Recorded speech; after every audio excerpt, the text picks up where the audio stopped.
إن الحمد لله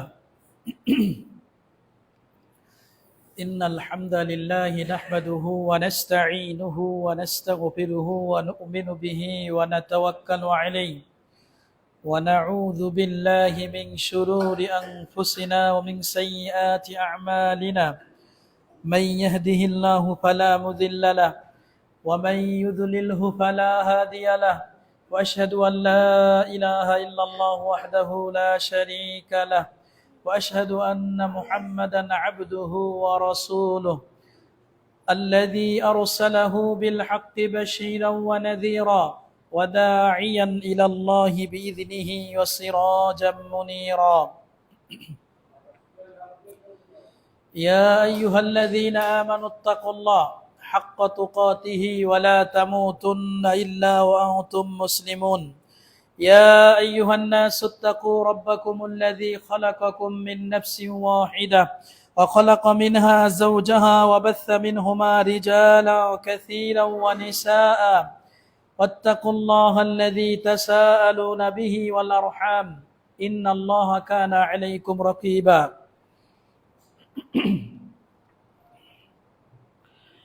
يا أيها الذين آمنوا اتقوا الله وقولوا قولا سديدا يصلح لكم أعمالكم ويغفر لكم ذنوبكم ومن يطع الله ورسوله فقد فاز فوزا عظيما أما بعد فإن خير الحديث كتاب الله وخير الهدي هدي محمد صلى الله عليه وسلم وشر الأمور محدثاتها فإن كل محدثة بدعة وكل بدعة ضلالة وكل ضلالة في النار فقد قال الله تبارك وتعالى في كلامه المجيد وفرقانه الحميد أعوذ بالله من الشيطان الرجيم بسم الله الرحمن الرحيم يا أيها الذين آمنوا اتقوا الله وذروا ما بقي من الربا إن كنتم مؤمنين فإن لم تفعلوا فأذنوا بحرب من الله ورسوله وإن تبتم فلكم رؤوس أموالكم لا تظلمون ولا تظلمون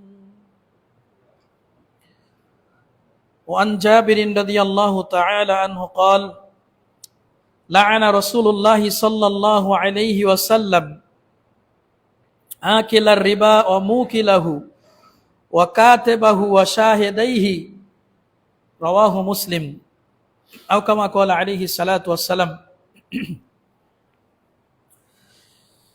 আলহামদুলিল্লাহ আজকে খুতবার শুরুতেই প্রশংসা জ্ঞাপন করছি সে মহান রবের, সে মহান স্রষ্টার, সে মহান মাহবুদের, যে রব, যে মাহবুদ আমাদেরকে দয়া করে, মায়া করে, মোহাব্বত করে এই মসজিদে এসে কিছু কথা বলার এবং শ্রবণ করার সুযোগ করে দিয়েছেন। সেই রবের প্রশংসা করি, বলি আলহামদুলিল্লাহ। দুরুদ ও সালাম পেশ করছি প্রিয় রাসূল, শ্রেষ্ঠ রাসূল, নবীদের মধ্যে সর্বশ্রেষ্ঠ নবী নবী মুহাম্মদুর রাসূলুল্লাহ সাল্লাল্লাহু আলাইহি সাল্লামের প্রতি। সকলে দুরুদ পড়ার চেষ্টা করি। শুক্রবার দিন দুরুদ পড়তে হয় বেশি বেশি, সূরা কাহাফ পড়তে হয়। আল্লাহুম্মা সাল্লি আলা মুহাম্মদ ওয়া আলা আলি মুহাম্মদ কামা সাল্লাইতা আলা ইব্রাহিম ওয়া আলা আলি ইব্রাহিম ইন্নাকা হামিদুম মাজিদ। আল্লাহুম্মা বারিক আলা মুহাম্মদ ওয়া আলা আলি মুহাম্মদ কামা বারাকতা আলা ইব্রাহিম ওয়া আলা আলি ইব্রাহিম ইন্নাকা হামিদুম মাজিদ।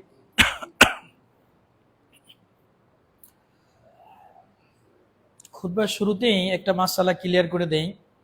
আমি আপনাদের বললাম সকলেই দুরুদ পড়েন।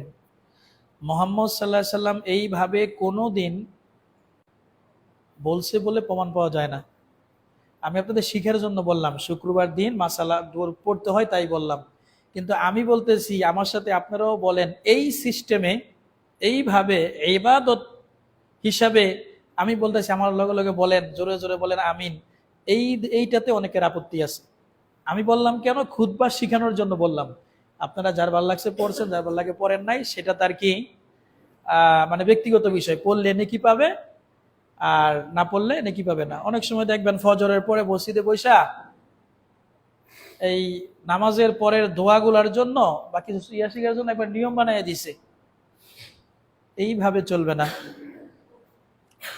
ইবাদত, যেটা ইবাদত হবে, মুহাম্মদ সাল্লাল্লাহু আলাইহি সাল্লাম যেইভাবে যেইখানে যতটুক বলেছেন সেইভাবে সেইখানে ততটুকুই করতে হবে, কোনো ডানবাম করা যাবে না। আল ইবাদাতু তাওকিফিয়াতুন, ইবাদত হচ্ছে থেমে থাকার জিনিস। ইবাদত থেমে থাকার জিনিস। ইবাদত ততক্ষণ পর্যন্ত করতে হয় না যতক্ষণ দলিল না পাওয়া যায়। দলিল ছাড়া ইবাদত হয় না। দেখেন না, ওই যে কি সেনাপ্রধান বলতেছিল ফেসবুকে, দেখেননি আমাদের দেশে নামাজে বেদাত, দোয়ার ভিতরে বেদাত। এবার এইটা নিয়ে অন্যরা তখন মন্তব্য করতেছে না, যে সেনাপ্রধানের তো ধর্মের জ্ঞান নাই, উনি কেন এটা বলতে যাবে, বলতেছে না। মানে এলা হিন্দু ঠাকুরের মতো হয়ে গেছে, যারা পৌরোহিত ঠাকুর হেরা খালি শিখবো আর বাকিরা শিখবো না। তো সেনাপ্রধানের কি ধর্ম শিখার, শিরিক বেদাত শিখার কি তার ইয়ে নাই, অগ্রাধিকার নাই? তো এই যে বলতেছে যে ওনার তো ধর্মের জ্ঞান নাই, উনি কেন এটা বলবে? আরে আজীব কথা, নামাজ 5 ওয়াক্ত এটা মুসলমান জানবে না? আমি হুজুর হয়েছে দেখে আমি জানবো, আপনি জানবেন না? তাহলে আমি খুতবা দেই কে? না, উনি জেনারেল মানুষ, এগুলা হলো শয়তানি। এগুলা যদি যদি সেনা প্রধানরা যাই না যায়, র্যাবের প্রধানরা, পুলিশের প্রধানরা যাই না যায়, এই যে এইগুলা শিরিক বেদাত, তাইলে তো আর আপনার এই যে তাবিজের ব্যবসা বন্ধ হয়ে যাবে, মিলাদের ব্যবসা বন্ধ হয়ে যাবে, জিলাপির ব্যবসা বন্ধ হয়ে যাবে। এই জন্য এই সব এই শিখান, এটা হিন্দুদের কাজ। আমরা ঠাকুর, আমরা পুরোহিত, আমরা শিখবো, তোমরা বুঝবা গেরি। তাহলে যে আপনার নাই বুঝান, আপনার দরকার কি? ধর্ম শিখার দরকার নাই তো। যাই হোক, এমনি আছে কিছু ইখতিলাফপূর্ণ বিষয়ে কিছু বলবে না, এটা হলো অন্য কথা। যেটা আলেম ওলামাদের ভিতরে ইখতিলাফ, মতানৈক্য, সেটা আলেমরাই বলুক। কিন্তু কিছু কমন বিষয়, নামাজের পরে সম্মিলিতভাবে মোনাজাত করা বেদাত, নামাজ শুরু করতেছে নাওয়াইতু নুসাল্লি রাকাতাই সালাতুল ফজরে, এই যে পড়তেছে, এগুলা এগুলা আমরা জানি না। আমাদের তো মনে হয় আহলে হাদিস সমাজের ছোটখাটো পোলাপানও জানে, শিখছে শুরু থেকে যে না, এগুলা করতে হয় না, সরাসরি আল্লাহু আকবার বলে নামাজ পড়ে শুরু করতে হয়। তো যাই হোক, এটা বলার উদ্দেশ্য হইতেছে মুহাম্মদ সাল্লাল্লাহু আলাইহি ওয়াসাল্লাম সব ক্লিয়ার করে গেছেন। ধর্মের ভিতরে কোনো আনক্লিয়ার কিছু নাই, সব ক্লিয়ার। ধর্ম আবার গোপন থাকবে কেন? আল্লাহর নবী বলছেন তারাকতুকুম আলা বাইদা নাকিয়া, আমি তোমাদেরকে ফ্রেশ, পরিশুদ্ধ, পরিষ্কার একটা ধর্ম দিয়ে যাচ্ছি। ধর্ম এরকম নাই কিছু হুজুরে জানবে, কিছু তুমি জানবা, তোমার জন্য কোনো বাধা নাই, তুমি শিখবা। হুজুরে আলেম মানুষ, একটু জ্ঞান বেশি থাকবে, এটা তো স্বাভাবিক, উনি একটু বিস্তারিত জানবে। কিন্তু তোমার জন্য না, তুমি এটা শিখতে পারতা না, তুমি জেনারেল মানুষ, তুমি শিখলে পেস লাগাই দিবা। এই সিস্টেম কই পেলেন? এখন এটা বলতে গেলে কয় হ্যাঁ এই জেনারেল মানুষ আলেম ওলামার লগে তর্ক করে, হ্যাঁ বেয়াদব, বলে না? হ্যাঁ কি সাধারণ মানুষ বুঝবে কিনা, বলে না? ও যদি সুস্থ বিবেকবান মানুষ হয়, বুঝবে না কেন? হ্যাঁ ঠিক আছে, কিছু ভাই আছে মনে করেন অল্প কিছু পয়রা আলেমদের সাথে বেয়াদবি করে ফেলে, এটা যেমন সমস্যা, এটা বুঝতে পারে না। ওনারা কিছু বাংলা টাংলা পড়ছে, পয়রা এখন মনে করে যে উনি ফতুয়া দিয়া শুরু করছে। এই কাম করেন না। আপনার জানার দরকার আছে, আলেমের সম্মান বজায় রেখে আপনি বলেন যে ভাই এরকম শুনছিলাম, হাদিস এরকম আছে, আসলে ঘটনাটা কি, কেমনি কি, এটা বলা যাবে না? না, এটাও বলা যাবে না, বেয়াদব। তাই তো সমস্যা। বাপে যদি ভুল করে পোলায় বলতে পারবে না? কয় সব ভুল বলা যায় না। হুজুর কি কম, বাপে তো আরেকটা বিয়ে করছে, কইতে পারি না। এখন বাপে বিয়ে করে লাইছে, সবাই জানে, পোলাও জানি না লাইছে, তাহলে কইতে পারা করা যাইব না? কয় না, এটা বেয়াদবি, তুই বলতে পারবি না, এটা বলে বেয়াদবি। যাই হোক, বাপের তো সম্মান আছে অবশ্যই, বাপের সম্মান ঠিক রেখে লিগেল কথা তো বলতে হবে, এটা ইসলামের নিয়ম। এখন যদি কেউ অসম্মান বোধ করে সত্য কথা বললে, আমি যদি তার সম্মান রেখে সত্য কথা বললে, তাকে সঠিক কথাটা বললে অসম্মান বোধ করে, তাহলে এটা তার সমস্যা। আমি কি করবো? আমি তো আল্লাহর কাছে ফ্রেশ, আমার কথা কি বুঝতেছেন? আমি শুরুতে বোঝাতে চাচ্ছি, ধর্ম হলো ক্লিয়ার। সেটা সেনাপ্রধান বলুক, আলেম ওলামা বলুক, যেটা ধর্মের বিষয়। উনি এটা পয়েন্ট ওটা বলবে কেন? এইরকম কথা না। মুহাম্মদ সাল্লাল্লাহু আলাইহি সাল্লাম যে ধর্ম দিয়েছেন, ফ্রেশ ধর্ম, ক্লিয়ার ধর্ম। কারো কোনো সন্দেহ আছে? না, যারা চুপ আছে সন্দেহ আছে। কারো সন্দেহ আছে? মুহাম্মদ সাল্লাল্লাহু আলাইহি সাল্লাম কিছু গোপন করেছেন, তিনি বলে যান নাই। এই বিশ্বাস যদি কেউ করে সে কাফের হয়ে গেছে, সে অমুসলিম, সে ইসলামের ভিতরে থাকে না। নামাজ পড়ে যে ওর নামাজের দাম নাই। যার কথা শুনে নামাজ পড়ে রবিরে মানে না, তাতে নামাজের লাভ কি? এটা মুহাম্মদ সব বলে গেছে, মুহাম্মদ সাল্লাল্লাহু সব বলে গেছে। কারণ আপনি বুঝেন না, আপনার সমস্যা। ধর্মে কোনো গোপন কিছু নেই। তো যে রসুল আমাদেরকে বিস্তারিত সব কিছু ভাইঙা খুইলা ফ্রেশলি বলে গেছে, সেই রসুলের প্রতি দুরূদ পড়ি, সকলে বলি সাল্লাল্লাহু আলাইহি ওয়াসাল্লাম। দিনী ভাইরা দেরি করে আসে, মূল কথাগুলো যখন বলতে চাই আস্তে আস্তে আস্তে আস্তে, এই যে বলতে থাকি সবাই দেরি করে আসে। এই যে কিছু মুখ আছে, পরিচিত মুখ, যাদেরকে সবসময় প্রথমে পাই, এরা প্রথমে আসেই। আর যারা পরে আসবে এগুলো সবাই চিনি না। তো যা দুই একটা চিনি, বারান্দা আস্তে আস্তে পরে ইয়ে হয়। আল্লাহ হেদায়েত দান করেন, আল্লাহ বুঝার তৌফিক দান করেন। আগে হুজুর আমাদের খুতবা যদি না থাকতো আপনার পরে আইতেন নাকি? আচ্ছা, কোনো মুসল্লি যদি বলে যে হুজুর আপনি ওয়াজ করা লাগবে দেখে আপনি আগে পড়েন, আপনার বাড়িতে থাকলে দেয় আপনার দেরি হয় মনে হয়, যদি এটা বলে। আর আমি যদি বেটা বেয়াদব, হুজুরের মুখে মুখে কথা কস, আচ্ছা কন্তিটা মানাইছে? আমি এখন আমার বাড়িতে গেলে অনেক সময় কোথাও খুতবায় দেরি হইতেই পারে একটু। এখন তো বুঝোয়ার পর থেকে, আলেম হওয়ার পর থেকে তো জুমা এরকম পড়তে হয়নি, নামাজ পড়াইতেছি, তারপরও তো মাঝে মধ্যে হয়েছে, এখন দেরি হইতেই পারে। এখন যদি কেউ কয় যে হুজুর আপনি নিজেই তো পরে আয়েন, হ্যাঁ বেটা তুই বেয়াদব, মাদানির বিরুদ্ধে কথা কইছস, এটা চলবো না। এটা সত্য কথা বলছে, হতেই পারে দেরি।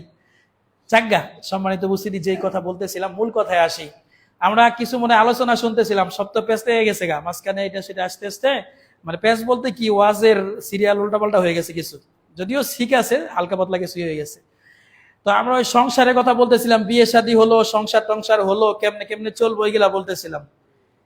বিবাহ করার একটা উদ্দেশ্য হচ্ছে বলছিলাম সন্তান লাভ করা। একটা তো বলছিলাম নিজের চরিত্রকে হেফাজত করা, আল্লাহর বিধান কায়েম করা, অনেক উদ্দেশ্য বলছিলাম। কিন্তু বিবাহ করার একটা উদ্দেশ্য হচ্ছে সন্তান লাভ করা। এখন কয় যে পোলাপান পেঁচ দেখে পোলাপান নিব না, পোলাপানে ঝামেলা বাঁধায় পোলাপান নিব না। বিবাহ করার একটা উদ্দেশ্যই তো সন্তান নিতে হবে। আচ্ছা, আল্লাহ রসুল বলছেন আনা মুকাসিরুম বিকুম ইয়াউমাল কিয়ামাহ, তোমরা ফানকিহুল উদুদাল উলুদা, যে মেয়েরা বেশি স্বামীকে ভালোবাসে, যে মেয়েরা বেশি সন্তান দিতে পারে, এমন মেয়েদের বিবাহ করো। কারণ তোমাদের সংখ্যা যদি বেশি হয়, কাল হাসরের মাঠে আমি নবী তোমাদের সংখ্যা নিয়ে বড়াই করব, গৌরব করব, যে দেখো আমার উম্মত কতগুলো। না এরা কি আর ইনজেকশন দিয়ে থুয়ে দিছে, কি দিয়ে থুয়ে দিছে, পোলা পানি নিব না, আসে না নাই? হুজুর সব কথা ডাইরেক্ট মারেন না, পেস লাগবে, পেস লাগুক গা, কোরআন হাদিসের বাইরে করবো না, কোরআন হাদিসের ভিতরেই করবো। বিবাহ করার অন্যতম একটা উদ্দেশ্য হলো বাচ্চা নিতে হবে। এবার যদি স্ত্রীর অসুস্থতা থাকে, ওই সিজার করছে, 3টার বেশি নিতে পারবে না, বাচ্চা নিতে গেলে স্ত্রী মারা যাবে, শরীরের ক্ষতি হবে, এইগুলা হলো অন্য হিসাব। এটা ব্যাখ্যামূলক কথা। কোনো সমস্যা তৈরি হলে সেটা তো শরীয়ত অনুমতি দিছে, অসুবিধা তো নাই। না হেরা একটা বিবাহ করে বলে 5 বছর ঘুরবো, হানিমুন করে, এই করে সেই করে, 5 বছরের ভিতরে পোলাপান নিব না। পোলাও পরে মাইয়াও পড়তেছে, এক একজন এক এক দেশে, পরে তখন আর পোলাপানি হয় না, কি জানি কি খাইছে আর পোলাপানি হয় না। তো এগুলা আছে না, এইগুলা করা যাবে না। আপনাকে বাচ্চা নিতে হবে। বিবাহের একটা উদ্দেশ্য হলো বাচ্চা নেওয়া। বাচ্চা নিয়েছেন, নেওয়ার পরে বাচ্চাকে তো মানুষ বানাতে হবে নাকি? এগুলা মনে পার করে ফেলছি, আমি মূল ইয়েতে যাইতেছি। বাচ্চাকে তো মানুষ বানাতে হবে। মানুষ বানানোর জন্য বলছিলাম সুন্দর একটা বিবাহ করতে হবে, ভালো একটা মেয়ে নিয়ে আসতে হবে, এইগুলা কথা বলছি। বাচ্চাকে মানুষ বানানোর জন্য, গড়ে তোলার জন্য বাবার একটা দায়িত্ব হচ্ছে, মানুষের মতো মানুষ পরেশগার দিনদার বানাতে হলে বাবার একটা দায়িত্ব হচ্ছে হালাল খাদ্য খেতে হবে। আপনি করবেন সুদের ব্যবসা, ঘুষের ব্যবসা, জমির দালাল, আবার পোলাপান মানুষ হয় নাকি? আর পুরা বডির ভিতরে হারাম ঢুকাই দিছে। লা ইয়াদখুলুল জান্নাহ আল জাসাদুল্লাযী নাবাতা বিসসুহুদ, যেই শরীরটা হারাম দিয়ে গঠিত হয়েছে, যেই শরীরটা হারাম খাদ্য দিয়ে পুরা বডি গঠিত, এইটা আবার জান্নাতে যায় কেমনে? আপনার কাজ, ইনকাম টিনকাম সব হারাম, সারা জীবন খালি হারাম হারাম ইনকাম করছেন, এগুলা দিয়ে পোলাপান পালছেন, এই পোলাপান মানুষ হবে কেমনে? তো আমরা ওয়াজ করতে করতে এর আগে যতটুকু মনে পড়ে সাংসারিক কেমনে চলবেন, স্বামী স্ত্রীর দায়িত্ব এইসব বলতেছিলাম। আজকের আলোচনার বিষয় হচ্ছে, আলোচনার বিষয় বলতে যে বাবার একটা দায়িত্ব হচ্ছে হালাল ইনকাম করা। তো হালাল ইনকামের অন্যতম একটা বিষয় হচ্ছে সুদ থেকে বেঁচে থাকা। তো আমি শুরু করছি ইনশাআল্লাহ, আল্লাহ ভরসা ওয়া মা তৌফিক ইল্লা বিল্লাহ। আশা করি মনোযোগ সহকারে শুনবেন। একজন বাবার সন্তানকে গড়ে তোলার জন্য মূল দায়িত্ব হচ্ছে কি, মূল বলতে কি, তার একটা অন্যতম দায়িত্ব হচ্ছে হালাল খাবার বাচ্চাকে খাওয়াইতে হবে, না হলে বাচ্চা আপনার কথা শুনবে না, প্রভাব পড়বে, হারামের প্রভাব পড়বে। দেখেন না, হারামের ভিতরে বরকত হয় না। এই যে দেখবেন প্রত্যেক বছর গরু জবাই করেন না, গরু, এটা কথার কথা আর কি, কত গরু মানুষ জবাই করে কুরবানির সময়, করে না? পরের বছর কি আবার গরু কইমা যায় না? ঠিকই আছে, আছে না? গরু পাওয়া পাওয়া তো যায়, হালাল জিনিস আল্লাহ বরকত দিয়ে দিছে। আবার দেখবেন কুকুর, চিনেন না কুকুর? কুকুর রাস্তাঘাটে দেখা যায়, হারাম জিনিসে বরকত কম হয়। এটা একটা কথার কথা, কোরআন হাদিসের কথা না। হালালে আল্লাহ বরকত, এত গরু খায়, গরু শেষ হয় না। কুত্তা খায় না, কুত্তা খুঁজে পাওয়া যায় না, নাকি? কয় যে অমুসলিমরা খায়, ওটা তো ওইসব ওদের দেশে। তো বাবার একটা দায়িত্ব হচ্ছে সন্তানকে গড়ে তোলার জন্য হালাল ইনকাম করতে হবে। হালাল ইনকাম এজন্য করা লাগবে, নবী মুহাম্মদ সাল্লাল্লাহু আলাইহি ওয়াসাল্লাম বলছেন, ইন্নাল্লাহা তাইয়্যিবুন লা ইয়াকবালুল্লাহু ইল্লা তাইয়্যিবান। আল্লাহ তাআলা হচ্ছেন পবিত্র, তিনি অপবিত্র জিনিস কবুল করেন না, তিনি অপবিত্র জিনিস গ্রহণ করেন না। এরপরে নবী একটা আয়াত পড়লেন, সুম্মা যাকারার রাজুলা, এরপরে নবী একটা ব্যক্তির কথা বললেন। তো বলতেছে রাজুলুন আশআসা ওয়া আগবারা, একজন মানুষ, তাহার চুলগুলা এলোমেলো, কাপড়গুলা নোংরা, এমন একটা মানে মুসাফির মানুষ, একবারে মানে অনেক অসহায় মানুষ। এই লোকটা সেজদায় পড়ে কাঁদতাছে, ইয়া রব, ইয়া রব, মানে আল্লাহর কাছে বলতেছে, এখন তো আপনি মসজিদে আসছেন, আপনার পোশাকটা ভালো, একটু ভালোতে বাড়ি থেকে ভালো খাবার খাবেন, ভালো অবস্থায় আছি না, কিন্তু একটা মুসাফির মানুষ, সে অন্য জায়গা থেকে আসছে, পোশাক টোশাক ময়লাম, তারপরে চেহারা দেখলে বুঝাইতেছে তিনি অনেক অসহায়, নিঃস্ব, তার কিছু হেল্প করা প্রয়োজন, এরকম একটা মানুষ। এই অসহায় অবস্থা নিয়ে আল্লাহর কাছে বলতেছে, ইয়া রব, ইয়া রব, আল্লাহকে বলতেছে। এই যে আল্লাহকে ডাকতেছে, এত নিঃস্ব, এত অসহায়, এত গরিব মানুষ, যখন আল্লাহকে কান্নাকাটি করে ডাকতেছে, ওয়ামাতা'আমুহু হারামুন, সে যেই খাবারটা খাইছিল এই খাবারটা হারাম খাবার ছিল। ওয়ামাল মাশরাবুহু হারামুন, যে পানি খাইছিল, পানীয় জাতীয় জিনিস, সেটাও ছিল হারাম। ওয়ামালবাসুহু হারামুন, যেই গায়ের পোশাকটা ছিল এটাও ছিল হারাম। ওয়াগুযিয়া বিল হারাম, তার গোটা বডিটার রক্ত মাংস প্রত্যেকটা জিনিস যেন হারাম দিয়ে গঠিত হয়েছে। এই কথা নবী বলার পরে বলতেছে, দেখো এত নিঃস্ব মানুষ, এত অসহায় মানুষ, কিচ্ছু নাই তার, এই লোকটা আল্লাহর কাছে কান্নাকাটি করে, কিন্তু যখন কান্নাকাটি করতেছে তার অবস্থা এরকম, তার গোটা বডিটাই হচ্ছে হারাম দিয়ে গঠিত। এরপরে আল্লাহ নবী বলছেন, শোনো, ফাআন্না ইউস্তাজাবু লাহু, ফাআন্না ইউস্তাজাবু যালিক, এই লোকের দোয়া আল্লাহর কাছে কেমনে কবুল হবে? এই এত অসহায়, এত নিঃস্ব, এত গরিব, এত দরিদ্র মানুষ, কিন্তু আল্লাহকে কান্না করতে করতে সব শেষ করে দিচ্ছে, কিন্তু তার গোটা বডি হয়েছে হারাম দিয়ে তৈরি। এই লোকের ডাকে আল্লাহ কেমনি সাড়া দেয়? এর কথা আল্লাহ কেমনে শুনবে? যদিও নিঃস্ব, যতই অসহায়। এই হাদিস দিয়ে, হাদিস সহিহ মুসলিমের, এই হাদিস দিয়ে নবী করিম সাল্লাল্লাহু আলাইহি ওয়াসাল্লাম কি বুঝালেন? এই হাদিস দিয়ে নবী করিম সাল্লাল্লাহু আলাইহি ওয়াসাল্লাম বললেন যে আল্লাহর কাছে ইবাদত কবুল হতে হলে আমাদের হারাম খাদ্য খেতে হবে। যদিও মাসআলা বলছিলাম এর আগে, হারাম খাদ্যের মাসআলা কি হবে, ইবাদত কবুলের শর্ত কেউ মনে করছে না, অন্য মাসআলা। কিন্তু একজন মুসলিমের উচিত যে কি, হারাম খাদ্য খাওয়া যাবে না, এই পেটের ভিতরে হালাল খাদ্য দিতে হবে। হযরতে আবু বকর রাদিয়াল্লাহু তাআলা আনহু, তিনি, তার একটা দাস আছিল, দাস, তাকে কিছু রুটি, আটার রুটি বা কিছু একটা এনে দিছে। তখন তিনি তার দাসকে, দাস আমাদের দেশে তো দাস প্রথা নেই, উনি সে আটার রুটিটা খাইছে, খাওয়ার পরে গলা দিয়ে মাত্র একটু নামছে, মানে গলা দিয়ে একটু নামছে। নামার পরে জিজ্ঞেস করছে, আচ্ছা তুমি তো আমার দাস, তুমি এই রুটিটা কি কই থেকে নিয়ে এসছো?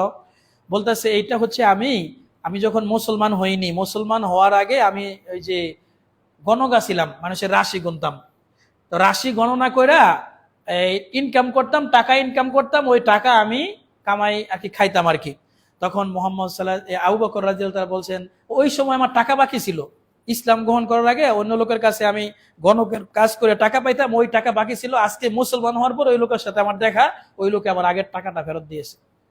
তাহলে কি মানে ইসলামের আগে গণক হিসেবে ছিল, ওইখান থেকে টাকা পাইছে, ইসলাম হওয়ার পরে এই টাকাটা পাইছে, পাওয়ার পরে ওইটা দিয়ে রুটি নিয়ে আইছে। হযরত আবু বকর রাদিয়াল্লাহু তাআলা এটা শোনার পরে গলার ভিতরে হাত দিয়ে আল দিয়ে ভিতরে হাত দিয়া মানে ঘক ঘক করে তখন বমি করে ফেলাইছে।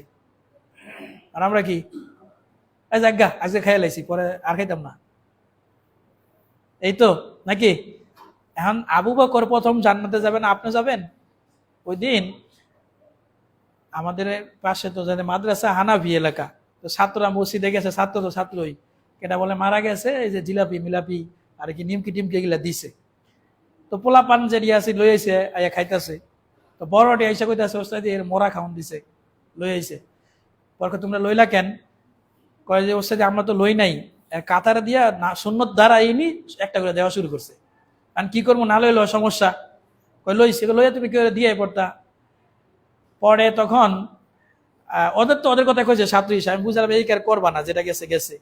তো দুইটা পিছিয়ে আসছিল, ওস্তাদ আমরা তো এখন বড় হই না, কিছু হইব না। ও কথা করেছে, কয় যে আমরা তো বড় হইনি, কিছু হইব না, আমরা তো শরীয়তই বড় যায়নি, ওর বুঝ এরা। তো যাই হোক, মানে কথাটা বললাম এই যে ছাত্র তো বললো, আর আপনি এই কাম করেন না, থাকবে আজকে খাই লাইছি। আবু বকর দেখেন গলার ভিতরে খাবার চলে গেছে, এই খাবার গলায় দিয়া তারপরে বাইর করে ফেলছে। হযরতে ওমর রাদিয়াল্লাহু তাআলা আনহু ওনার এই যে কাপড় পাঞ্জাবি বানানো হলো, পাঞ্জাবি বলতে হয়তো জুব্বা পড়তো, সিলি ছাড়া জুব্বা পড়তো। তখন এটা বিচ্ছিন্ন ঘটনা, এটা রেফারেন্স পাওয়া যায় বা যায় না, দুইটাতেই আছে। মানুষ যখন ধরিয়ে মানে উনি এটা বুঝতে পারেনি এত এরকম, আর মানুষ এভাবে ধরবে, মানে ওনার গায়ে পাঞ্জাবি ছিল মানে একটু বড়। সবাই তখন বলতেছে যে আপনি এটা ডবল এত বড় কেন? আমরা সবাই আঙ্গুলে তো সমান সমান দিছে, উনি তো দেশের রাজা তখন, তো ওনারটা বড় হয়েছে, আর যারা প্রজা অগরে যে কাপড়ের টুকরা দিছে হ্যাঁ গত ছোট ছোট হয়েছে, কাপড় পাঞ্জাবি বা জুব্বা ছোট হয়েছে। একজন দাঁড়ায় গেছে, আমিরুল মুমিনিন হযরত উমর, আমার কথা আছে। কি কথা? আপনার কে লেগে জুব্বা এত বড় হইলো? আপনি রাজা হওয়ার পর ডবল কাপড় নিছেন, অন্য দেশ থেকে আইছে হাদিয়া জিনিস, আমগরে যেতটুক কাপড় দিচ্ছেন আপনি অতটুক নিবেন, আপনি রাজা হওয়ার পর ডবল নিলেন কেন? তখন পরে উনি খুদা বইতে কি বলবে, যাই হোক ওনার মতো করে যেটা ভূত পাওয়া যায় ঘটনা, ওনার ছেলে দাঁড়ায় গেছে, গিয়ে বলতেছে দেখেন আপনারা ভুল বুঝেন না, আমার এখানে আমারও একটা অংশ ছিল, আমার বাপের একটা টুকরা ছিল কাপড়ের, আমার একটা টুকরা ছিল, এই দুইটা জয়েন করে আমার বাবার একটা পাঞ্জাবি বানাই দিছি। বুঝা গেছে? তাই আমরা তো নেতা হইতাম চাই, কিন্তু নেতা তো ডবল নিয়ে নেয় নাকি, তাই তো? যাকে আল্লাহ তাআলা রহম করেন, আল্লাহ বুঝার তৌফিক দান করেন। হারামের কথা বলতেছি, তারা কত সেফ থাকতো, এটা কাপড় পরতো, কত হিসাব করে চলতো। আল্লাহ তাআলা রহম করেন। সম্মানিত উপস্থিতি, যে কথা বলছিলাম, হারাম খাদ্য থেকে বিরত, সন্তানকে মানুষ করতে হলে হারাম খাদ্য থেকে বিরত থাকা লাগবে। যদি আপনি হারাম থেকে না বাঁচতে পারেন, আপনি যে গিয়া উল্টাপাল্টা খাবেন, তারপরে আপনার সন্তান মানুষ হবে না, তারপর হুজুরের দোষ হবে, এই তো হয়েছে চলছে। আল্লাহ তাআলা বুঝার তৌফিক দান করেন। হারামের তো অনেক দিক আছে। আজকে যে বিষয়টা নিয়ে আলোচনা করব সেটা হচ্ছে সুদ। সুদখোর বাবা আছে না নাই? আছে? সবাই সুদ খায়, মিশা কথা কইেন না, এখানে যারা সবাই সুদ খায়, হুজুরে সুদ খায়। হুজুর এটা কি কন, কেমন কথা? আচ্ছা, সুদ ছাড়া কোনো ব্যাংক আছে? আপনি বুঝাইতেছেন অমুক ব্যাংক তুমুক ব্যাংক, অনেকে বলে না, সবাই তো একটা দুটো অ্যাকাউন্ট আছে বড় লোক থাকলে। আমরা বাধ্য হয়ে করতেছি, তাই না? বাধ্য হয়ে এখন অ্যাকাউন্ট একটা খুলছি, তো সেই হিসাবে দেখা যায় বড় লোক টাকা মানুষ থাকলে একটা অ্যাকাউন্ট আছে, এরা ব্যাংকের অ্যাকাউন্ট খুলছে, ঘুরে ফিরে কেমনে জানি সুদের ভিতরে পড়ে যায়। তারপরে যদি একটু মিডিয়াম হয়, মানে মধ্যবিত্ত, এরা করে ইন্স্যুরেন্স করে, বীমা করে, কত টাকা করি থুই, সংসার চালায় মালা কিছু টাকা থাকে, তাহলে মধ্যবিত্ত হেরাও করছে। আর যারা গরিব হেরা করে কেমনে করছে কন্ত? হ্যাঁ, কিস্তি লইছে। কিস্তি করে না, কিস্তি তোলে, তা সবাই সবাই সুদের সাথে কোনো না কোনো ভাবে জড়িত। এখন কইবেন যে হুজুর তাহলে কেমনে কি হলো? যারা ব্যাংকে অ্যাকাউন্ট খুলছেন কি করব, টাকা সেভ রাখা লাগে, এর বিকল্প নাই, আল্লাহ তাআলা মাফ করবেন ইনশাআল্লাহ, বাধ্য হয়ে রাখতে হইতাছে। কথা বুঝতে পারছেন? যদি কেউ ব্যাংকে না রেখে নিচে যে সেভ রাখতে পারে আলহামদুলিল্লাহ, আমরা বলতেছি না ব্যাংকে রাখা না যায়, এটা বলতেছি না, আমরা বাধ্য হয়ে রাখতেছি আলহামদুলিল্লাহ, না রাখতে পারলে ভালো, উত্তম। তো আজকে সুদের আলোচনা করব, সুদ নিয়ে কিছু কথা বলবো ইনশাআল্লাহ, আশা করি ধৈর্য সহকারে শুনবেন ইনশাআল্লাহ। সম্মানিত উপস্থিত মুসল্লিয়ানে কেরাম, আল্লাহ সুবহানাহু ওয়া তাআলা পবিত্র কোরআনে বলছেন, ইয়া আইয়ুহাল্লাযীনা আমানুত্তাকুল্লাহ, ওহে যারা ঈমান এনেছো তোমরা আল্লাহকে ভয় করো। ভয় করবে কারা? আল্লাহকে। আল্লাহকে ভয় করবে কারা? যাদের ঈমান নাই, যারা ঈমান আছে তারাই তো ভয় করবে নাকি? তো যারা বেঈমান তারা করবে না? যাদের ঈমান নাই তারা করবে না? আল্লাহ বলতেছে যারা ঈমানদার তোমরা আল্লাহকে ভয় করো। আরে আল্লাহকে ভয় করি দেখি তো ঈমানদার হয়েছি, আবার আঙ্গুরে কনকে, তার মানে ঈমানের ভিতরে ঝামেলা আছে তোমার। এই জন্য কি ঈমানদার হওয়ার পরেও বলতেছে তুমি কি করো? আল্লাহকে ভয় করো। ওয়াদারু মা বাকিয়া মিনার রিবা, আর তুমি সুদের অতিরিক্ত অংশ, টাকা, এই যে মানুষকে টাকা দাও, দেওয়ার পরে অতিরিক্ত নাও, এটা ছেড়ে দাও, সুদ খাইবা না, তোমরা সুদ খাইবা না, এটা আল্লাহর আদেশ। ইন কুনতুম মুমিনিন, যদি তোমরা ঈমানদার হও, যদি তোমরা ঈমানদার হও তাইলে সুদ ছাইড়া দিও। কয় হুজুর আপনার ওয়াজের পরেও সুদ খাইতে মজা লাগে, তাহলে আপনি বেঈমান। আল্লাহ বলছেন ঈমানদার হলে সুদ খাইও না, কিন্তু আপনি কি করতেছেন? আল্লাহর বলার পরেও, আমি নসিহত করার পরেও সুদের ব্যবসা করতেছেন, সুদ আপনার চলতেছে, তাহলে বোঝা যাবে আল্লাহ বলছে ঈমানদার হলে সুদ খাইও না, তার মানে তোমার যদি ঈমানদার না হও তাহলে সুদ খাও নাকি? এটাই তো বোঝা যায়। এরপরে আল্লাহ তাআলা বলছেন, ফাইল্লাম তাফআলু ফাআযানু বিহারবিম মিনাল্লাহি ওয়া রাসূলিহি ওয়া ইন তুবতুম ফালাকুম রুউসু আমওয়ালিকুম লা তাযলিমুনা ওয়া লা তুযলামুন। সূরা বাকারা 278 থেকে 69 নম্বর আয়াত। আল্লাহ বলছেন ফাইল্লাম তাফআলু, তোমরা যদি এই সুদ থেকে দূরে না থাকো, ফাআযানু বিহারবিম মিনাল্লাহি ওয়া রাসূলিহি, তাহলে আল্লাহ এবং রসুলের সাথে যুদ্ধ করার জন্য প্রস্তুত হয়ে যাও। কে কে পারবে আল্লাহর সাথে যুদ্ধ করতে? আছে? রসুলের সাথে পারবে? ডোনাল্ড ট্রাম্পের লগেই পারে না, আল্লাহ রসুল হয়ে গেছে, তাই না? এই কথাটা কি বুঝতেছেন? আল্লাহ বলছে সুদ খাইস না। তুই যদি সুদ খাস, দুইজনে যদি কাজে লাগে, জগৎ ঠেলাঠেলি করতেছে, হ্যাঁ হ্যাঁ ঘুষি দিব, হ্যাঁ রে ঘুষি দিব, চাইতেছে একজন আরেকজন জিততে হইব, হ্যাঁ রে আমার থামাই ইয়ে করতে হইব, আমার জিততে হইব। তো ব্যাপারটা যদি আপনি দাঁড় করান যে আপনি একজনের সাথে তর্কে লিপ্ত হয়েছেন, আমার জিততে হবে, এটাকে যদি আপনার বিপরীতে আল্লাহকে দাঁড় করান, রসুলকে দাঁড় করান, আল্লাহরে বলতেছে আমি সুদ খামো, আপনি আল্লাহ পারলে কিছু করেন, আমি সুদ খামো, আপনি রসুল পারলে কিছু করেন, এটার অর্থটা এটা দাঁড়াইতেছে, তাই না? তো বলে তোমরা যদি সুদ খাও, যদি সুদ থেকে বিরত না থাকো, তাহলে যেন আল্লাহকে বলতেছো আল্লাহ আয়েন রেডি আছি, রসুল আসেন রেডি আছি, এর মানে এটা বুঝাচ্ছেন আপনি। এটা কি সম্ভব? যদি সুদ খাও তাহলে যেন আল্লাহ এবং রসুলের সাথে তুমি যুদ্ধ ঘোষণা করলাম। ওয়াইন তুবতুম ফালাকুম রুউসু আমওয়ালিকুম, যদি তোমরা তওবা করো, আগে সুদ খাইছিলা হয়েই গেছে, যদি তওবা করো যে আমি এতদিন সুদ খাইছি এখন আর খাবো না, তাহলে তোমার যে মূল সম্পদ, একজনকে 10,000 টাকা ধার দিছিলা, 10,000ই নিবা, না হয় 12,000 নিব, এক বছরের টাইম দিছে বা 3 মাসের টাইম দিছে, আজকে 10,000 নেন, পরে আমার 12,000 দেওয়া লাগবে। এগুলোর অনেক ধরন আছে, এটা বলতে গেলে অনেক সময় লাগবে, আমি শুধু সুদের ভয়াবহতা বলতেছি, সুদ খেলে কি কি সমস্যা তৈরি হয়। আচ্ছা, যদি তুমি তওবা করো তাহলে তুমি মূল সম্পদটা, ভাই যা হওয়ার হয়েছে, এতদিন সুদ খাইছিলাম এখন খামো না, আপনারা আমি দিছিলাম টাকা, ওই মূল টাকাটা আমার দেন, আমার অতিরিক্ত আর লাগবো না। আল্লাহ বলছেন লা তাযলিমুনা ওয়া লা তুযলামুন, আদম সন্তান তোমরা জুলুম করো না, তোমাদের প্রতিও জুলুম করা হবে না।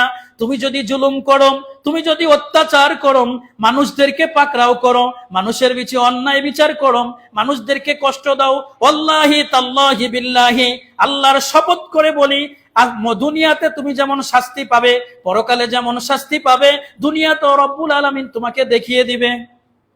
মানুষের প্রতি জুলুম করতে হবে না, মানুষকে কষ্ট দিতে হবে না। আপনি মানুষকে কষ্ট দিবেন, আল্লাহর পক্ষ থেকে আপনার কষ্টের ব্যবস্থা হয়ে যাবে। তো কেমন? আল্লাহ কি তাহলে জুলুম করছে? আল্লাহ জুলুম করছে না, আল্লাহ ন্যায় বিচার করছেন। যে মুমিনকে কষ্ট দিবে আল্লাহ তাকে কষ্ট দিবে। ওই কেমনে তুমি বুঝবা না, তোমার কষ্ট পেতে হবে। যাই হোক, সুদের ভয়াবহতা বলতেছিলাম। সুদ যদি কেউ খায়, সে যেন আল্লাহ এবং রসুলের সাথে যুদ্ধ ঘোষণা করলো। আবু হুরায়রা রাদিয়াল্লাহু তাআলা আনহু বলেন, রাসূল সাল্লাল্লাহু আলাইহি সাল্লাম বলছেন, আর রিবা ৭০ হুবান আইসারুহা আইয়ানকিহার রাজুলু উম্মাহু। ইমাম ইবনে মাজাহ রাহিমাহুল্লাহ হাদিস নিয়ে এসেছেন। আল্লাহর নবী বলেছেন, সুদের ৭০টারও বেশি স্তর আছে, সুদের গুনাহের ৭০টারও বেশি স্তর আছে। সুদের গুনার সর্বনিম্ন স্তর হচ্ছে একজন মানুষ তার মাকে বিবাহ করবে। মানুষ কি মাকে বিয়ে করতে পারে? জিনা হবে না? মাকে বিয়ে করা হারাম না? কেউ যদি ১ টাকা বিন্দু পরিমাণ সুদ খায়, সে যেন তার মায়ের সাথে ঘুমাইলো। এ কথা মুহাম্মদ সাল্লাল্লাহু আলাইহি সাল্লাম বলছেন। তাহলে এবার বুঝেন, তাহলে আপনি কত খারাপ মানুষ, একজন সুদখোর কত খারাপ।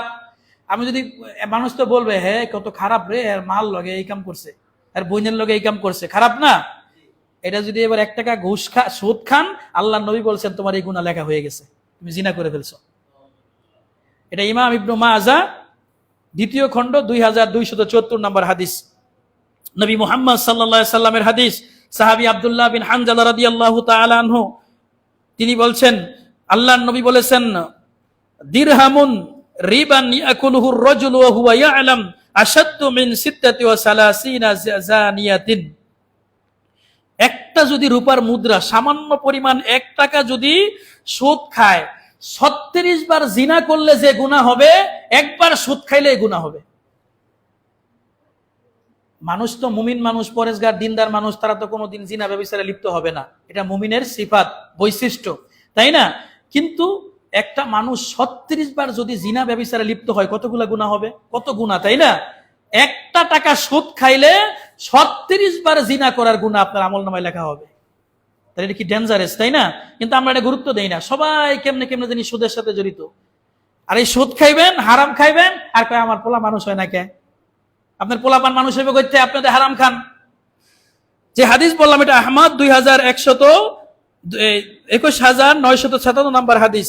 নবী করিম সাল্লাল্লাহু আলাইহি সাল্লামের, আল্লাহ তাআলা বলছেন, ইয়ামহাকুল্লাহুর রিবা ওয়া ইউরবিস সাদাকাত। রব্বুল আলামিন সুদকে সংকুচিত করে দেন, দান খয়রাতকে বৃদ্ধি করে দেন। মানুষ, আমরা যদি সুদ খাই বা কেউ যদি সুদ খায়, টাকা বাড়তাছে না? চোখে তো দেখা যায় টাকা বাড়তাছে। আল্লাহ কয় না, টাকা বাড়ে না তো। আবার যখন মসজিদে দান করি, টাকা কমতাছে না? কমতেছে কিনা? আল্লাহ বলছেন, ইয়ামহাকুল্লাহুর রিবা ওয়া ইউরবিস সাদাকাত। সুদকে আল্লাহ মিটিয়ে দিবেন, সুদে বরকত নাই। তোমার বরকত হবে ওই যে সেই দান করে দিয়েছিলা, সাদাকা। হালালি ব্যবসা কি করে? হুদাই সাবাগিরি করে আরেকজন জমিনের দাম বাড়ায় দেয়, গরুর দাম বাড়ায় দেয়, এর কোনো কাম নাই। দুইটাই হারাম। যাই হোক, সম্মানিত উপস্থিতি, বিস্তারিত বলতে পারে, শুধু পয়েন্টগুলো বলি।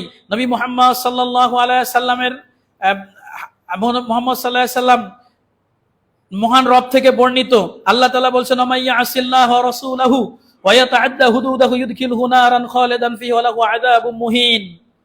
সুদ খাওয়া যাবে না, এটা কার আদেশ? আল্লাহর আদেশ, রাসূলের আদেশ। সুদ খেতে হয় না। তো আপনি যে সুদ খাইলেন, আল্লাহ রাসূলের বিরুদ্ধাচরণ করলেন কিনা? করা হয়েছে কিনা? আল্লাহ বলছেন, আমাইয়া আসিল্লাহ ওয়া রাসূলহু ওয়া ইয়াতাআদ্দা হুদুদাহু।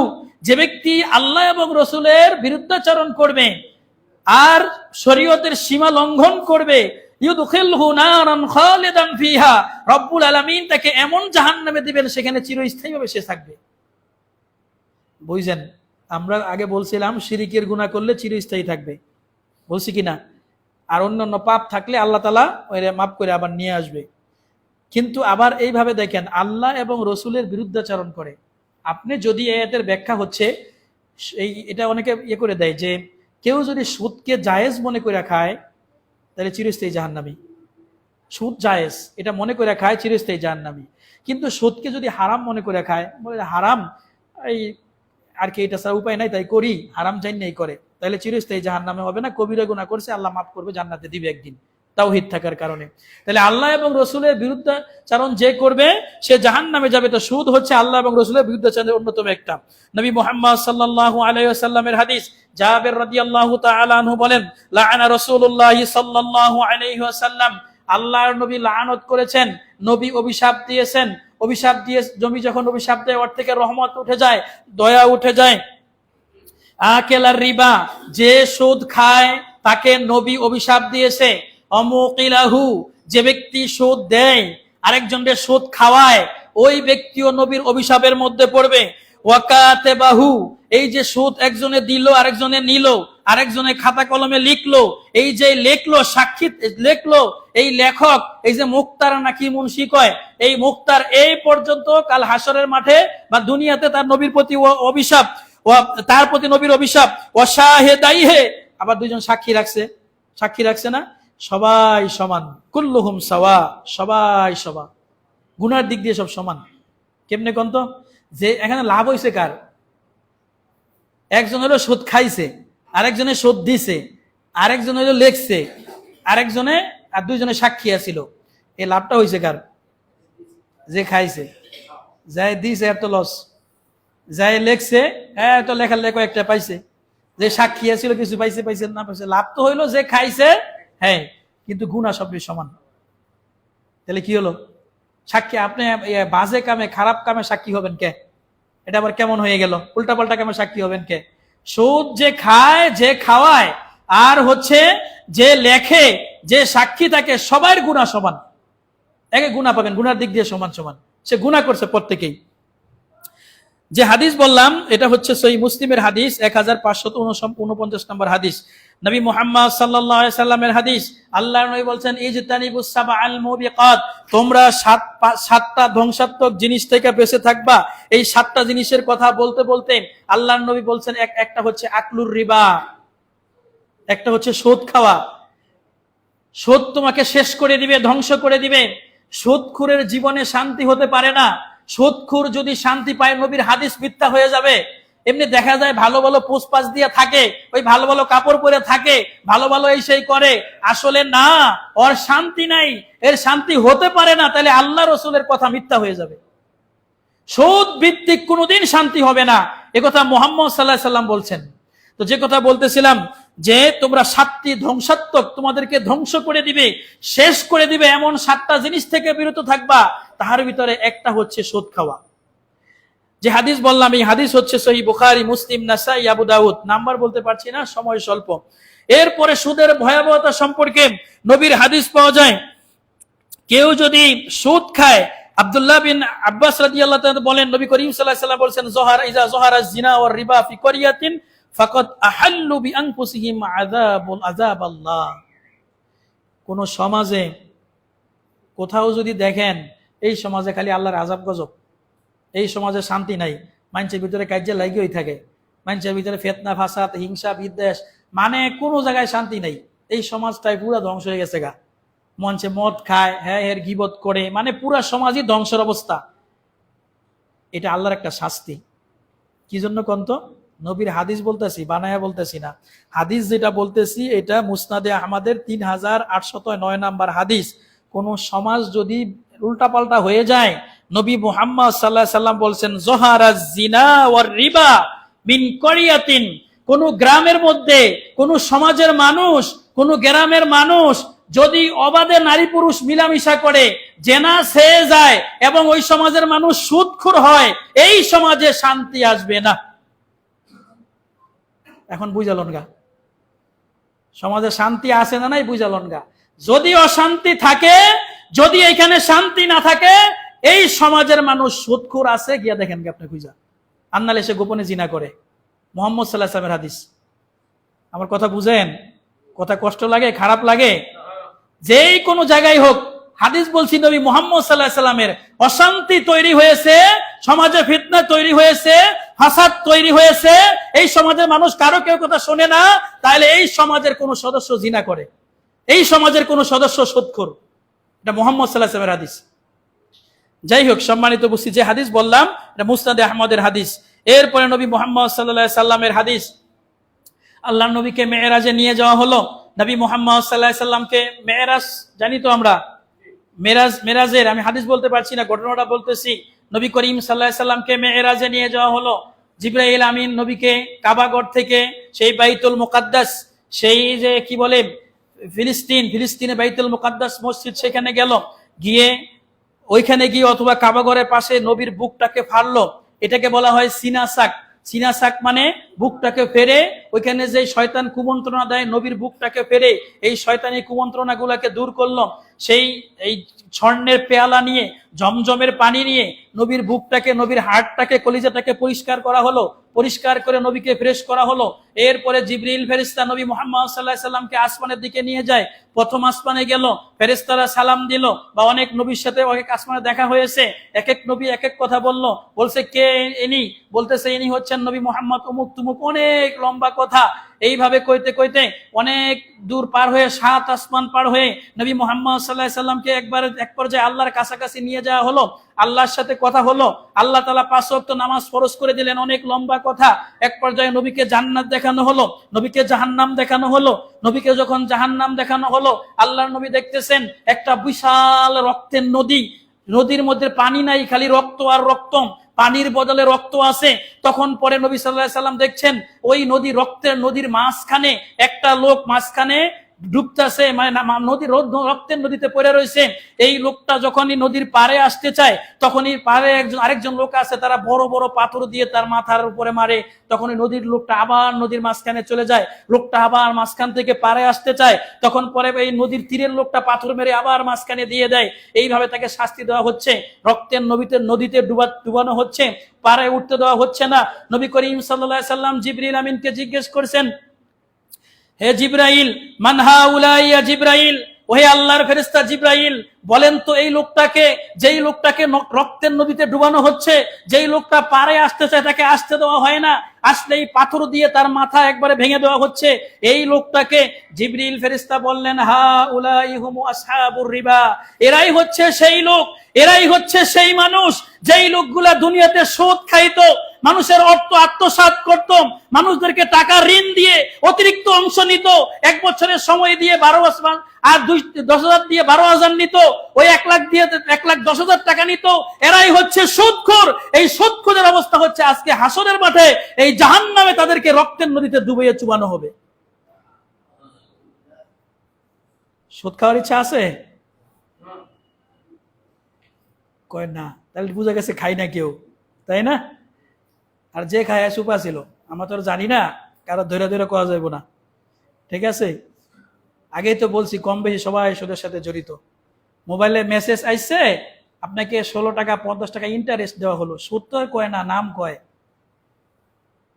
এই যে এই যারা এখানে আছে ওনাকে তো বুঝবেন, ইন্টারনেট ব্যবহার করেন,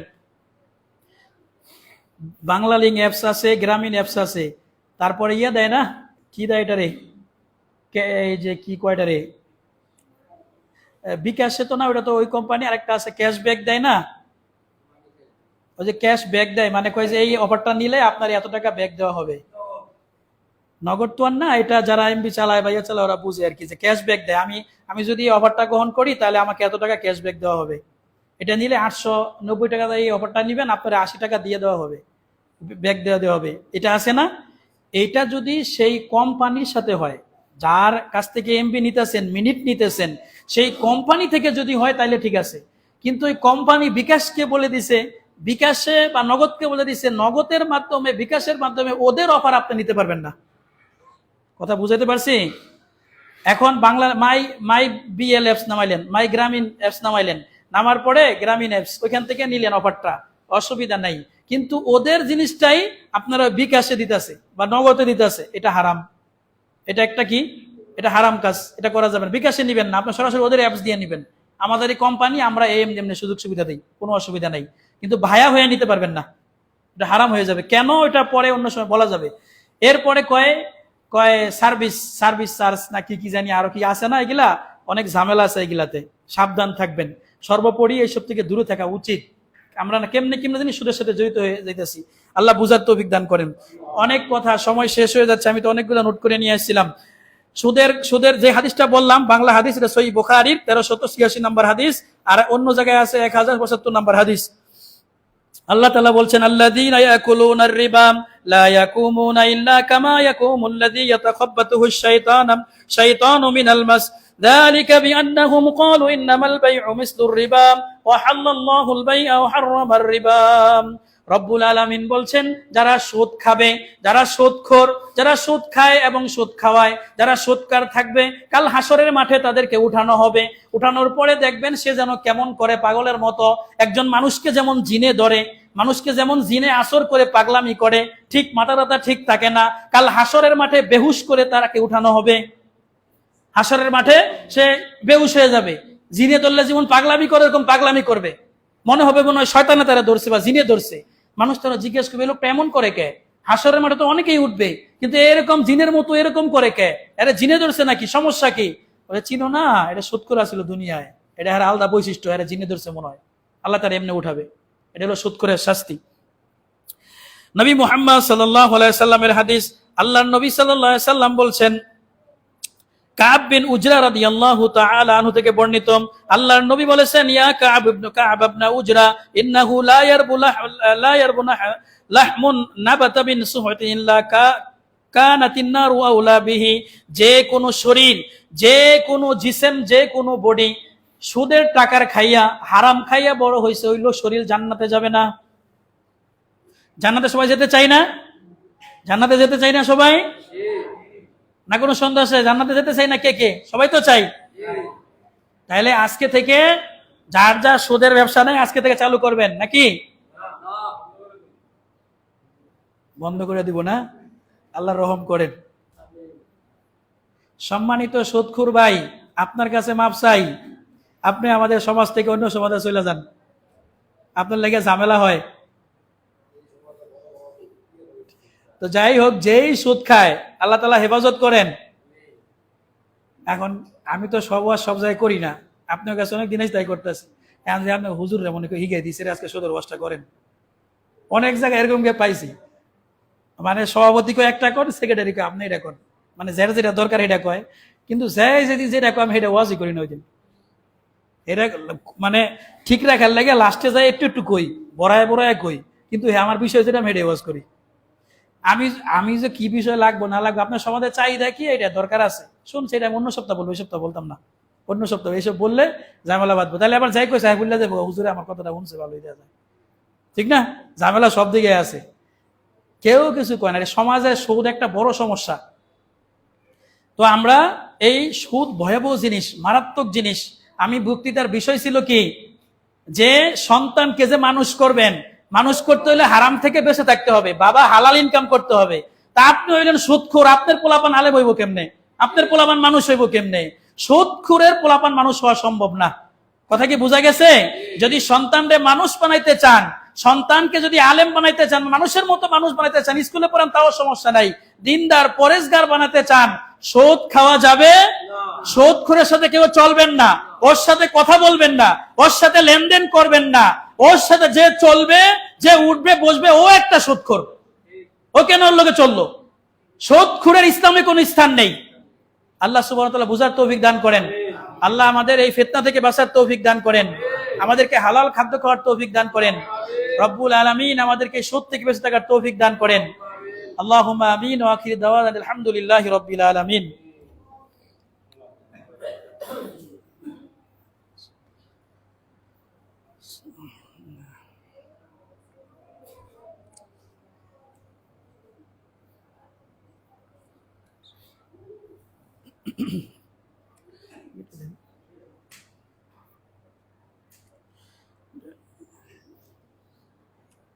ইন্নাল হামদুলিল্লাহ ওয়াসসালাতু ওয়াসসালামু আলা রাসূলিল্লাহ, আম্মা বা'দ। একটু আগায় বসি আমরা, ক্ষুদ্র সময় তো শেষ, অনেক ভাই বাইরে দাঁড়িয়ে আছি, ভিতরে আসার চেষ্টা করি, ভিতরে আসি, একটু আগে বসি, অনেক জায়গা ফাঁকা আছে। এখানে আবার একটা আমাদের রোগও আছে, অনেক যুবক বলে আমরা পরে আইসা বাইরে গল্প করে নামাজটা পড়ে জায়গা, ঠিক না? আমরা যারা বাইরে আসি, ভিতরে আসি, খারাপ দেখা যায়। এই বারান্দা থেকে অনেক ভিতরে এসে পড়েন, ভিতরে খালি আছে জায়গা। যাই হোক, সম্মানিত উপস্থিতি, অনেক কথাগুলো বললাম। মানে আজকের খুতবার মূল কথাটা ছিল যে সন্তান যে আমরা বিবাহ শাদীর কথা বলতেছিলাম, সন্তানকে মানুষ করতে হলে বাবাকে হালাল খাদ্য খেতে হবে, তাহলে আল্লাহ তাআলা হেফাজত করবেন সন্তানের প্রতি। আল্লাহ দায়িত্ব নিয়ে নেবেন। আপনি হারাম খাদ্য খেলে আপনার সন্তানের ভিতরে এটা প্রভাব পড়বে। গতকালকে মানে এটা আপনাদের ক্ষুদ্র সময় সে জানার জন্য বোঝার জন্য বলতেছি। আমাদের মাদ্রাসায় ছাত্রদের গ্যাস নাই, গ্যাস না হলে তো রান্না আমাদের একটু সমস্যা হয়, দেরি হয়। তো এক ছাত্র তার বাবারে ফোন দিছে, ওর বাবা আবার আমাদের যে বোর্ডিং এর দায়িত্বে আছে তারে গালি দিছে, এই বোর্ডিং চালাইতে পারবি না, অমুক তুমুক, যে দায়িত্ব পারবি না সেই দায়িত্ব নিবি কেন, অনেক গালিগালাজ করতেছে। তো আমাদের যে দায়িত্বশীল আমাকে বললো যে ওস্তাদ জি এমন এমন একজনের বাবা ফোন দিয়ে আমাকে বলতেছে। আচ্ছা, পরে খবর নিয়ে দেখা যায় ওর পোলায় আবার বেয়াদব মার্কা একটু মানে উল্টাপাল্টা করে মাদ্রাসায়, তারপরও দেখা গেছে কি সেই করে রেখে দিছে। আর দেখা যায় যে হে বেটা সুদের ব্যবসা করে, হ্যান তেন মনে করলাম আসলে সুদের ওয়াজটা করি, বুঝছেন? মানে এটার মাথায় কাজ করছে হের পোলা কিনলে বেয়াদব, হুজুর গুলো বেয়াদবি করে, মুখে মুখে কথা কয়, আবার পাগলামি করে, এটা সেটা ছুটি নিয়ে দেরি করে আয়। হে বেড়া হইলো সুদখোর। হ্যাঁ, যদি সুদখোর হইতে হের পোলা এমন হয়েছে। আল্লাহ তাআলা তো প্রত্যেকে যে ফয়সালা যা আছে এটাই হবে, কিন্তু বাপের একটা প্রভাব পড়ে, হারাম খাদ্যের একটা প্রভাব পড়ে। দেখবেন যেগুলা দেখবেন আপনার সাথে বেয়াদবি করে পোলাপান মানুষ, সেই স্কুলে পুরো মাদ্রাসা পুরো উল্টাপাল্টা করে, দেখবেন এর বাপে ইনকাম ঠিক নাই বেশিরভাগ ক্ষেত্রে, বাপে উল্টাপাল্টা ইনকাম করে, এই জন্য দেখবেন মুরব্বীদের সাথে বেয়াদবি করে। আমি জানি না, আমার কাছে মনে হইলো এরকম, এটা তো আর কোনো হাদিসের কথা না, বাস্তবিক যেটা দেখছি এটা বলছি আর কি। এই জন্য আপনি হারাম কি করেন পোলাপান্ডে হারাম জিনিস খাওয়ায়েন না। পোলাপান্ডে হারাম জিনিস খাইলে শরীরে প্রভাব পড়ে, আপনার পোলাপান মানুষ হবে না। আল্লাহ বুঝার তৌফিক দান করেন, আল্লাহ রাব্বুল আলামিন আমাদের হেফাজত করেন। ওয়াজ তো অনেক করলাম, আপনি যতই ওয়াজ করেন আমরা পরে আমু, এটা আমরা অঙ্গীকার করে নিছি, ওয়াদা করে নিছি। কয় যে আপনার সাথে ওয়াদা, আপনি যত ওয়াজ করেন আমরা পরে আমু, এটা খাতায় মনের ভিতরে গাইতে রাখছি। আপনি কইলো আমু, না কইলো পরে আমু। কারা কারা পরে আসবেন হাত তোলেন, কারা কারা আগে আসবেন হাত তোলেন দেখি। আচ্ছা, হাত নামান, খুতবার ভিতরে খারাপ দেখা যায়। তো যাই হোক, হুজুর আজকে কয়ে গেছি 7 বছর আগে আসতে পারবো না, তারপরে আবার আরেক ঝামেলা, ওয়াদা ভঙ্গের জন্য মুনাফিক বানাই দিবেন, আরেক কেসাল হয়ে যাবে নাকি। এটা তো ধর্মীয় বিষয়, আমি তো নসিহত করতে পারি, আমি তো আর আপনাদের পিটাই করতে পারি না, আমার কাছে তার প্রশাসনিক ক্ষমতা নাই। তো এই জন্য আগে আগে আসার চেষ্টা করি, আল্লাহ তৌফিক দান করেন। আগে আগে আসলে যতক্ষণ এখানে বসে থাকবেন ততক্ষণ খালি আল্লাহর ফেরেশতা দোয়াই করতেছে, আল্লাহ তারে মাফ করে দাও, আল্লাহ তারে মাফ করে দাও। আপনি বলবেন যে ভাই মাত্র মসজিদের সামনে তেরে একটা টান দিয়েছি, 5 টান দিয়ে পরে ঢুকছি, আছে না? মিশা কথা কইেন না, ঠাড়া পড়বো, আছে 2-1 জন খালি সাইরা তার ঢুকছে মসজিদে নাকি। এই যে সিগারেটটা খাইছেন, মসজিদে ঢুকার লগে লগে আল্লাহর ফেরেশতা কইছে আল্লাহ সিগারেটটা খাইছে মাফ করে দেন, আর খাইতো না। এটা আমি মানে রসুলের হাদিসটাকে আমি বাংলা গ্রামের ভাষায় বলতেছি, খাইছে আল্লাহ যা করছে ভুল করে লাইছে, মসজিদে তো ঢুকছে, আইছে তো তার মাফ করে দেন। ফেরেশতারা দোয়া করতে থাকে। তা আপনি আসবেন না কেন? ভালো কাজ মন্দ কাজটা মিটিয়ে দেয়। এটা মন্দ কাজ করছেন, খারাপ কাজ করছেন, রাস্তা দিয়ে আইছেন, আসার সময় বুঝার জন্য বলতেছি, সুন্দরী একটা মেয়ে দেখছে, তাকায় রাখছে, গুনাহ হয়েছে না? মসজিদে 2 রাকাত নামাজ পড়ছে না? ওই গুনাহ মাফ হয়ে গেছে। ইন্নাল হাসানাত ইউযহিবনাস সাইয়্যাত, তার মানে কি মাপ তো হইবই, নামাজ তো পড়বই, চাইয়া লই, এর মানে কি এটা? অন্ত মসজিদে যাম হয়ে যাই, এটা 2 রাকাত পড়বো মাপ হয়ে যাইব গা, ভালো করে চাইয়া থাই। এইগুলো তো সমস্যা, মানে আপনার অজান্তে গুনাহ হয়ে গেছে, এখন কবে যেটা হইব কেন, আপনি ইমানদার না, এটা ফাও কথা। আল্লাহ তাআলা এমনি আকর্ষণ দিয়ে তৈরি করছে, আপনার চোখ যাইব ওইদিকে, না চাইলেও দেখা যায় আপনার সবার ইমান তো একরকম থাকে না, কম বেশি হয়। তো গুনাহ হয়ে গেছে, 2 রাকাত নামাজ পড়বেন, সুবহানাল্লাহ আলহামদুলিল্লাহ, আল্লাহ মাফ করে দিবে ইনশাআল্লাহ। তো যাই হোক, সম্মানিত উপস্থিতি, অনেক কথাগুলো বললাম।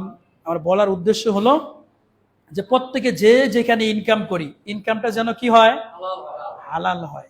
বেশিরভাগ ক্ষেত্রেই দেখবেন যারা বেশি দেখি দান খয়রাত করে, অনেক বড় বড় টাকা পয়সা হারাম। এই যে আমরা যে মক্কা মদিনায় পড়াইছি, দেখা যায় এত লেখাপড়া করার পরেও আঙ্গ ভাইয়েরা ডক্টরেট করেছে, উমুক তুমুক মূর্খ মানুষের পিছে ঘুরা লাগে, একটা চাকরির লাইগা, ইয়ার লাইগা, যার পিছে ঘুরতেছে হ্যাঁ সুদখোর, হ্যাঁ ঘুষখোর। এই জন্য আমাদের এক ওস্তাদ বলেছে, আল্লাহ তু নেই কিয়া কিয়া, জাহেল কু দৌলত দিয়া আর ফকির কু এলেম দিয়া।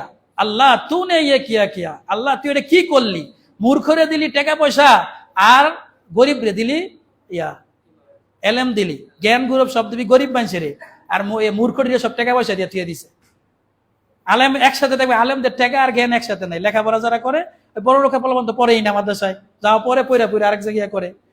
এই জন্য এটা আল্লাহরই ফয়সালা, একজনের কাছে আরেকজন আল্লাহ আটকে রাখছে। যদি হ্যাঁ কাছে টেকাও থাকে, আবার ওই যে এলেমও থাকে, হুজুর হয়েছে টেকাও আছে, হ্যাঁ তোর 5 ওয়াক্ত এমতি করতো না নাকি? যাদের ইমান আছে তারা তো ঠিক আছে, কিন্তু এই যুগ অনুযায়ী বোঝা যায় দূর মানুষের কথা কেডা শুনে, আমি টাকা পয়সা আল্লাহ দিছে আমি আর করি। আর যে টাকা আছে হে যদি একটু দাম না দেয়, হের কাছে যদি না আসে, হের তো মঙ্গল তো না। সবাই মিল্লামিশে চলা লাগে, থাকবো এগুলা সমস্যা। কিন্তু সারা দুনিয়ার হিসাব করে দেখা যায় যত মসজিদ মাদ্রাসা যত জায়গায় আছে সব হারাম খোরেরা দায়িত্ব পয়সা রয়েছে।